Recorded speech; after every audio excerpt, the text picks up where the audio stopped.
হাই দোষ আপোনালোকৰ মাজলৈ আজি 5টি সাঁথৰ লৈ আহিছোঁ। সাঁথৰকেইটা কমেণ্ট কৰি জনাব। প্ৰথমটো সাঁথৰ হৈছে তোক কাটিলে ময়ে কান্দো, তোক নাকাটিলে থাকিব নোৱাৰোঁ।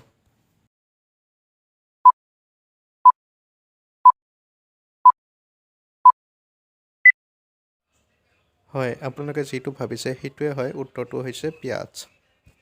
ছেকেণ্ডটো সাঁথৰ হৈছে আছে গুটি বাকলি নাই, মুখত দিলে পমি যায়। কোৱাচোন উত্তৰটোনো কি হ'ব?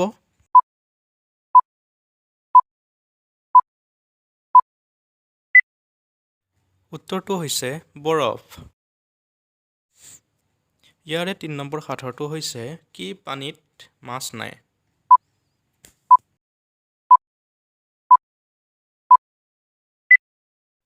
উত্তৰটো হৈছে গাইজ চকুৰ পানী।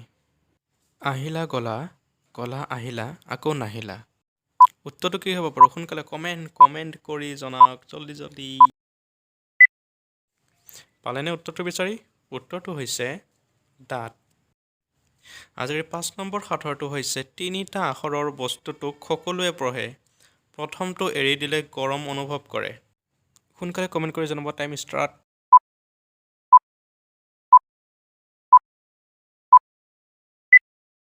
বন্ধুসকল, সেইটো হৈছে আমি সদায় পঢ়ি থকা কিতাপখন। বন্ধুসকল, আজিলৈ ইমানেই। আকৌ নেক্সট ভিডিঅ'ত লগ পাম। 5টি সাঁথৰলৈ আকৌ আহিম।